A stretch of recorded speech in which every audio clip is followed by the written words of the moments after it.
Está aqui o jornalista Rodrigo Bocardi. Um bom dia, São Paulo, fora de hora. Bom dia, pessoal.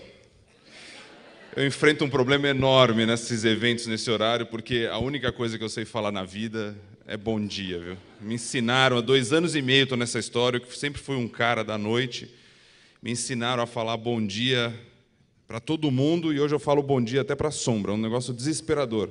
Para onde eu olho, eu falo bom dia. E obrigado também. Para mim é aquela história, tinha que ser um bom dia no começo do ano e um obrigado valeu geral o ano inteiro. Mas não, diz que tem que ser toda vez e tem que repetir. Mas que festa bonita, hein? 10 anos, tanta gente, a gente chama só, ou aparece só os 10 amiguinhos mais próximos, né? Não vem tanta gente, ainda mais em tempos estranhos, né, que a gente vive, como nunca na história desse país, né? Impressionante. Cada palavra que a gente anda ouvindo, zelotes, lava-jato, pichuleco, crise, CPMF, até ressuscitaram essa história toda. E a gente tem ouvido essas coisas. A crise, então, é um negócio maluco, porque para onde você vai, para onde você olha, a cara da pessoa está olhando aqui, está escrito crise na testa dela, é um negócio impressionante. Para onde você vai? Você acorda de manhã, olha no espelho, dá aquela fumaça, assim, eu da madrugada, então, tudo fechado, por causa do frio, aparece pintado no seu espelho ali, a tal da palavra crise. Mas isso aqui é sucesso, eu tenho certeza, e essas pessoas todas estão aqui, porque daí tem publicitário aqui que vai dizer, mas essa ideia, essa criatividade barata, mas é porque muita gente vai lá e apaga o S da crise. E aí fica o CRI. Vamos criar, pessoal, vamos fazer, porque esse é o caminho, não tem jeito, porque nunca, nenhuma crise veio e ficou, nunca na história desse país. E aí são essas pessoas, as empresas, os palestrantes, quem está aqui, vai criando nesse cenário muito conturbado, de notícia ruim, de palavras estranhas, e a gente acaba se dando bem nessa história. Então é isso. Parabéns, hein, Sandra?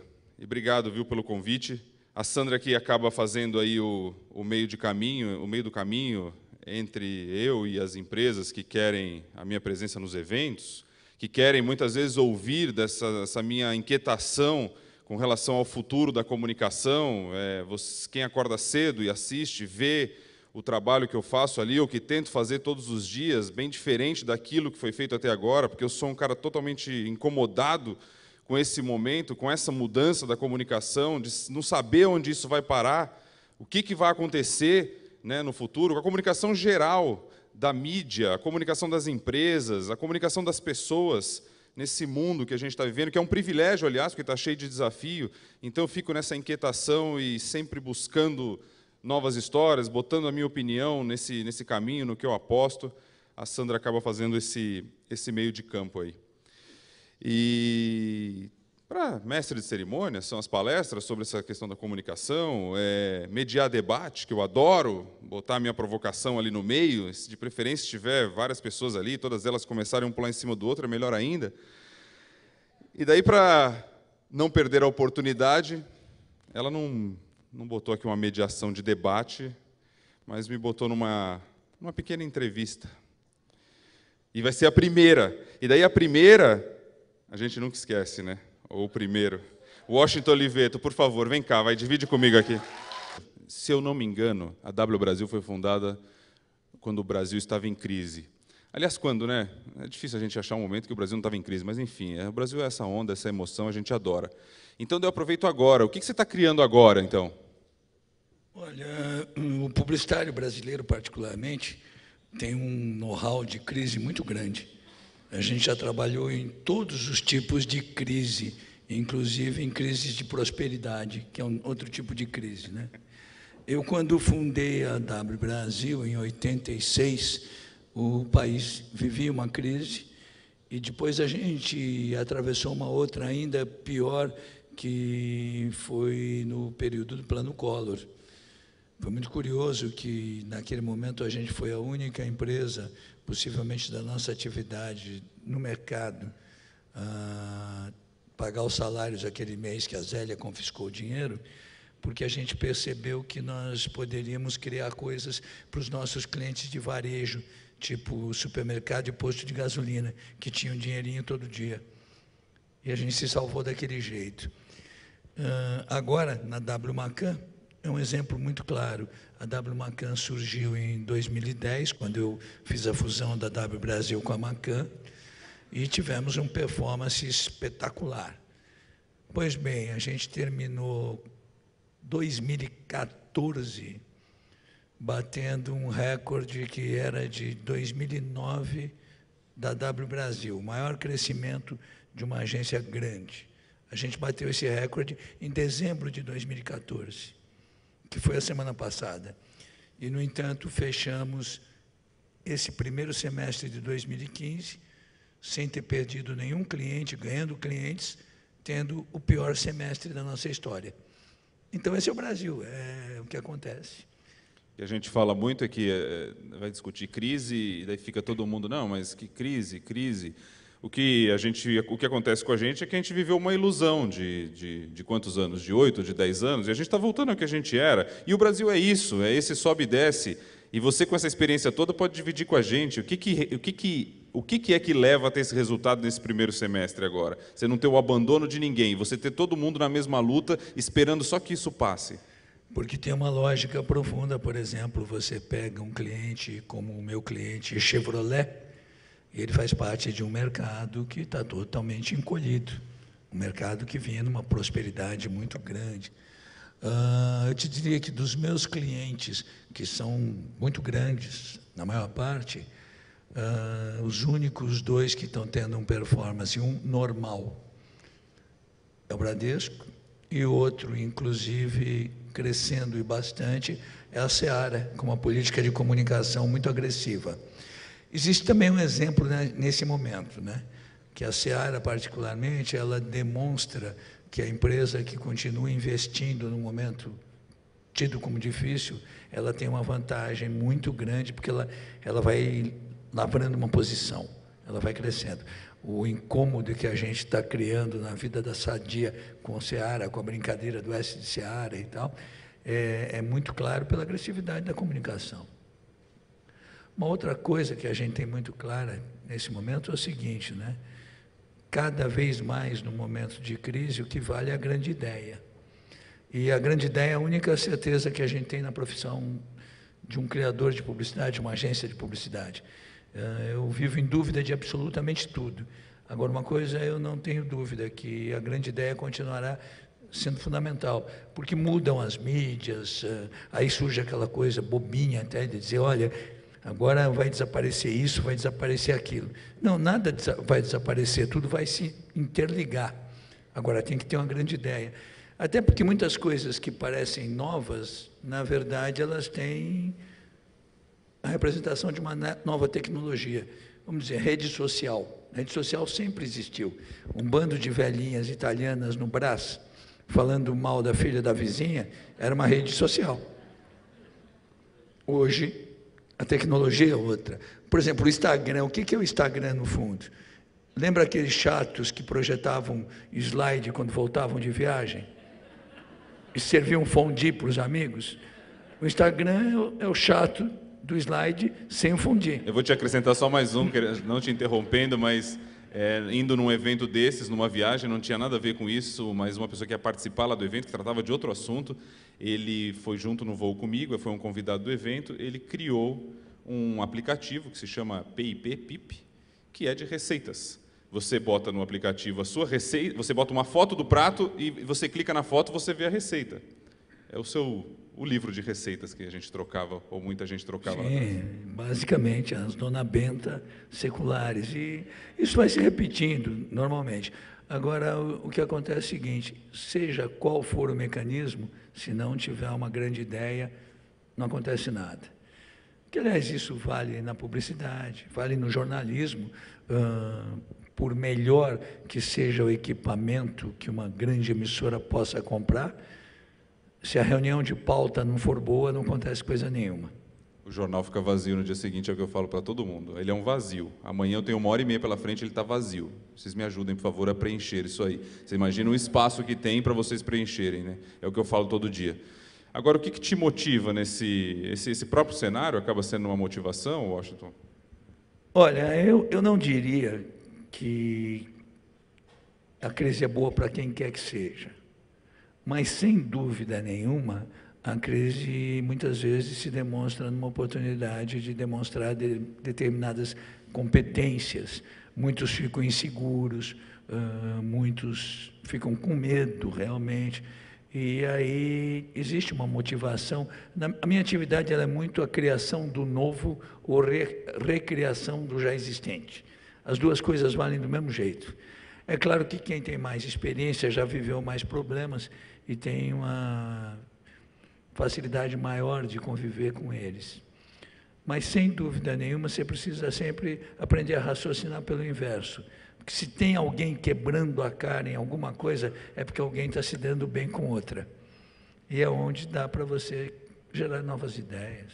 Vou citar 2 exemplos só que tem a ver com isso. Eu lembrei agora, o Washington falando, estava num desses eventos também, e daí Sérgio Valente, publicitário, também participava ali da mesa, entre outros empresários bem-sucedidos ali, e o Sérgio Valente disse que, naquela história, ele virou para o lado, como acho que aconteceu com o Washington também, que numa crise se tornou um milionário, ele virava para o lado e falava assim, todos esses aqui se tornaram milionários numa crise dessa. Eu espero que na próxima, ou nessa de agora, eu seja o milionário, né? Então, assim, bem no clima da oportunidade que ele estava colocando aí. E é isso, de tentar aproveitar e enxergar o caminho, né, nesses momentos. Quer dizer. Eu acho que a grande preocupação que a gente tem nesse momento, além de tudo, é que o Brasil não volte a se distanciar do mundo. A gente está vivendo um momento que o Brasil, nos últimos anos, teve aquela esperança de estar contemporâneo, de estar moderno e tal. E outro dia até eu li uma frase do Milor Fernandes, que é muito boa, entre as muitas frases boas do Milor, que a frase diz o seguinte, que quando uma ideologia fica bem velhinha, ela vem morar no Brasil. E o Brasil está ficando, de novo, um pouco longe do mundo. Me aconteceu uma coisa muito interessante há 6 meses atrás, interessante não, me assustou. Eu estava conversando com um querido amigo meu, que o pai é um homem charmoso, inteligente, bacana, conhecidíssimo, por isso que eu nem vou citar o nome, porque eu não estou autorizado a citar em público, e o pai dele, que se acha aos 80 e poucos anos, merecidamente o maior bonitão, porque é, e muito inteligente, está muito surdo.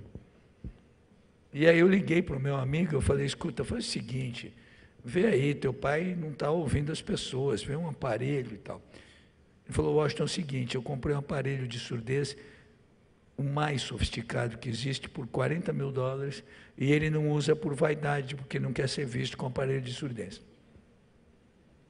Passaram-se uns 10 dias, eu encontrei o teu amigo Erlanger, foi teu colega há um bom tempo, e o Erlanger me apresentou um sujeito que estava com ele, que falou, quero te apresentar esse cara aqui, que ele é muito bom profissional, ele que inventou aquele aparelhinho que insere dentro da cabeça das pessoas e o cara volta a ouvir perfeitamente.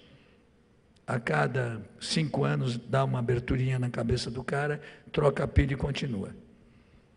Eu falei, pô, é fascinante, é muito bom. O Erlanger me falou, não, eu pus isso, é muito bom. Está perfeito. Fiquei fascinado, liguei para o meu amigo, contei essa história, tinha pego um cartão do cara.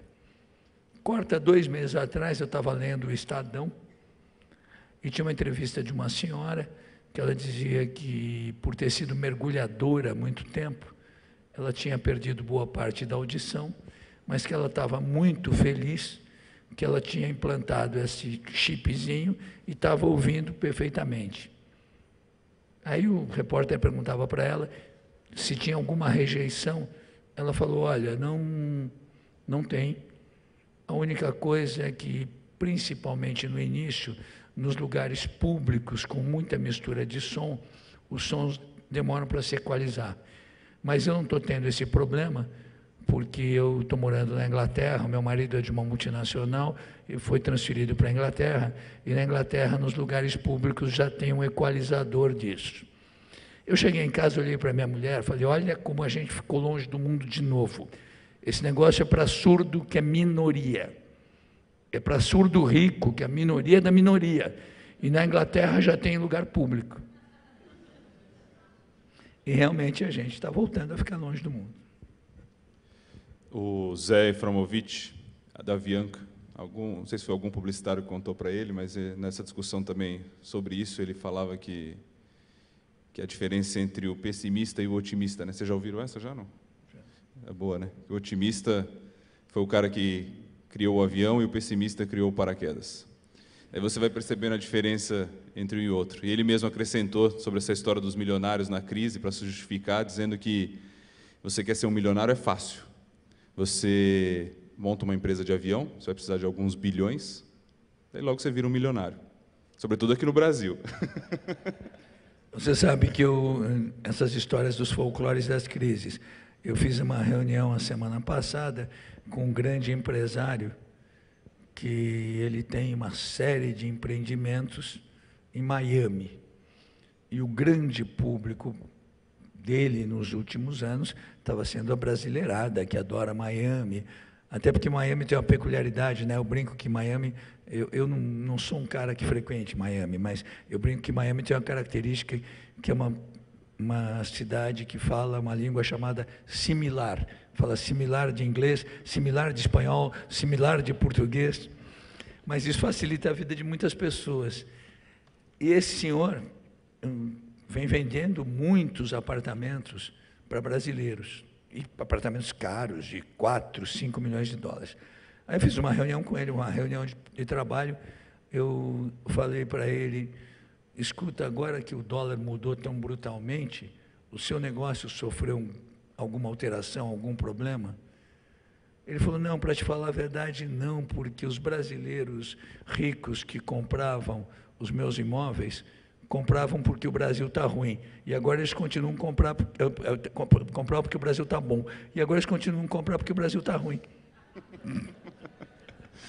Ó, a gente veio aqui, não sei porquê, eu acabei puxando esse caminho da crise, mas acho que tem muito a ver com o que está sendo discutido, foi por isso que eu toquei nesse assunto, e o Washington acho que deve concordar comigo nessa situação, é o que se fala e a gente fica tentando encontrar os caminhos aí meio que para fugir dela, ou pelo menos se distrair com esse assunto, né? E daí, só para finalizar aqui, queria emendar um pouquinho, Washington, a Sandra até pediu para falar sobre isso, o senador estava dizendo que a gente tem que ser bom, né? A gente tem que ir lá fazer e construir esse futuro, tal. Tem que ser bom pra cacete, né? Como é que é isso? Para você ser bom pra cacete, o que você tem que fazer para merecer esse prêmio, hein? Isso é um folclore maravilhoso. Aliás, a primeira coisa, Sandra, parabéns.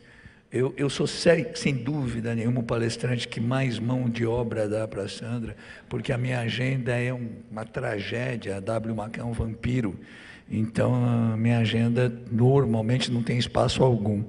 Mas como tudo que ela faz é sempre muito bem organizado, eu acabo dando algum jeitinho. Dou muita mão de obra, mas dou um jeito. Essa história que a Sandra pediu para contar é muito curiosa. Eu procuro trabalhar muito com um elemento que é inerente à minha atividade, que é de motivar as pessoas, de seduzir as pessoas. É um processo natural isso. E eu procuro tratar as minhas equipes como eu trato o consumidor. Assim como eu trato a agência como um produto, literalmente. Ela tem que ter uma visibilidade de um produto. Por isso que a própria W Brasil acabou virando espontaneamente música do Jorge Benjor. Ou por isso que até hoje a W Macan, eu todo verão mando fazer um biquíni para as moças mais bonitas do país, o biquíni W Macan. É uma preocupação de marca. E uma coisa que sempre me incomodou muito são as premiações de empresas do tipo melhor lugar para se trabalhar, esse tipo de coisa, porque eu sempre vi essas premiações homenageando muito mais a empresa do que o profissional que faz a empresa. É uma premiação que acaba elogiando aquela empresa. Eu falei, puxa, eu preciso criar um prêmio que emocione as pessoas mesmo. Aí, ano passado, eu criei um prêmio que ele não tem periodicidade, ele pode acontecer 3 vezes por ano, ou 5, ou 15, que é julgado da seguinte maneira. Todos os profissionais da W Macan que observarem alguém que fez algo muito bom, me comunica por e-mail. A mim, ao meu sócio e ao meu presidente. E eu, democraticamente, para não deixar ter roubalheira, escolho os que eu quiser. Mas, não, porque senão a turma vai fazer roubalheira. O que acontece? Quem pode ganhar esse prêmio? Numa agência de publicidade, alguém que conquistou um novo cliente, sem dúvida nenhuma, merece o prêmio. Agora, tem pessoas que trabalham em atividades dentro de uma agência que elas não têm a chance de conquistar um novo cliente. Então, por exemplo, uma menina que tem uma formação muito boa, porque é de uma família rica, isso e aquilo, que fala inglês fluentemente, que se propõe a ensinar a colega dela de uma família mais humilde, que ainda não fala inglês, a ensinar inglês para a menina, bem, possivelmente merece o prêmio. Ou um sujeito que trabalhando na agência e que ajudou uma senhora de idade ou uma criança a atravessar a rua na porta da agência, merece um prêmio. Ou o cara que fez o melhor anúncio, o melhor comercial, a melhor peça de internet daquele semestre, merece o prêmio. Então, esse é o critério. As pessoas me mandam, merece o prêmio, eu elejo se merece ou não. Mas para o prêmio ter realmente o carisma que ele precisaria, eu falei, eu quero que esse prêmio seja um prêmio que o cara se orgulhe de ter ganho, ou que a moça se orgulhe de ter ganho. E por isso ele tem que ter um nome muito popular, um nome que seja repetido e que ele se orgulhe de ter. E como o nome vai ser muito popular, o layout dele tem que ser muito sofisticado. Então eu criei um prêmio que se chama Eu Sou Bom Pra Cacete. O Eu Sou Bom Pra Cacete, ele tem um layout lindo, foi feito por um dos maiores designers do Brasil e do mundo. É uma peça esteticamente belíssima, é uma pena não ter trazido. E ele é ofertado para quem tiver um gesto bacana, profissional ou pessoal. Junto com o Eu Sou Bom Pra Cacete, tem a má notícia. O ganhador do Eu Sou Bom Pra Cacete, ele tem o direito de escolher o lugar que ele quiser da cidade de São Paulo para almoçar comigo, e ele leva quem ele quiser. O convidado dele pode ser a mãe, pode ser a namorada, pode ser alguém do próprio departamento dele. E tem sido interessante, nesses 6 meses de Eu Sou Bom Pra Cacete, foram vencedores o meu produtor, que é excepcional, Marcelo Hack, foi o primeiro vencedor, sob a ótica que eu elegi de conjunto da obra. Foram eleitos agora um dos meus diretores de atendimento e o diretor de criação, o Guime e o Fábio, porque eles foram peças fundamentais na conquista de um novo cliente, que é a Latam, a fusão da LAN e da TAM. E foi eleita a minha assistente pessoal, a Daniela Romano, que me aguenta há muitos e muitos anos. No caso da Daniela, o prêmio é que ela não tem que almoçar comigo. Muito obrigado, vamos todos ser bons pra cacete então. Washington, valeu, sempre bom o papo. Obrigado, Sandra, parabéns mais uma vez, acho que deu o nosso tempo aqui. A Sandra está lá no fundo, obrigado, viu? Valeu, Washington, maravilha.